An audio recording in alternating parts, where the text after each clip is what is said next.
She told me that I was not economically viable.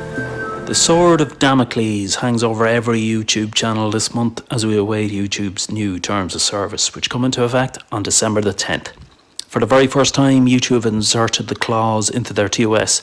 YouTube reserves the right to terminate any channel deemed not financially viable.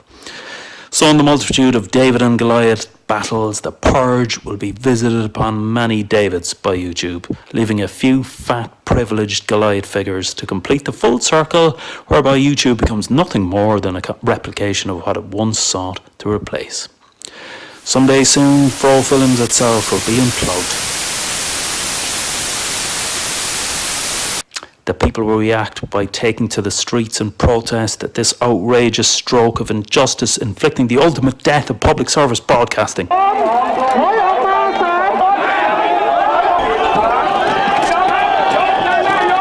Probably. When YouTube first arrived on the scene, its proud motto was broadcast yourself. The idea was that the heretofore was for an elite. Now YouTube, in buccaneering in a style reminiscent of the punk era, was encouraging everybody with a voice, yes, including you, the small guy, to step up and broadcast yourself. Don't wait until you have that 4-year degree in media studies with the optional 2-year masters in intersectional studies in media. Just grab the mic and do it now. The message was that YouTube was giving a platform to millions of small independent boys and girls to compete with the big guys. CNN and all those big guys and Murdoch-owned conglomerates who controlled what we broadcast and what we saw. And the people answered YouTube's call, founding thousands, maybe millions of independent channels, rendering YouTube one of the most dominant sites on the web.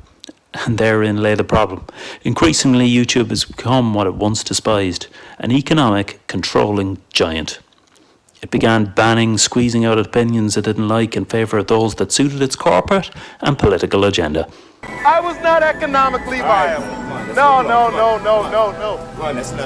Increasingly, YouTube has been sucking up the very giants that it once set out to topple in its David versus Goliath struggle. Its once much lauded algorithm was now suspected of pushing the smaller voices down the page in favour of giants of traditional TV who had moved online for a piece of that real estate that they once considered toxic. This is what happens if you're not economically viable.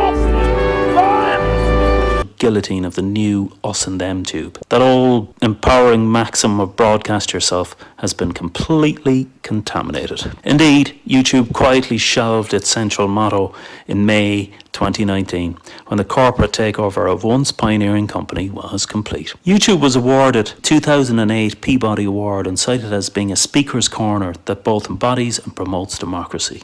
That was once, and this is now. Don't forget me.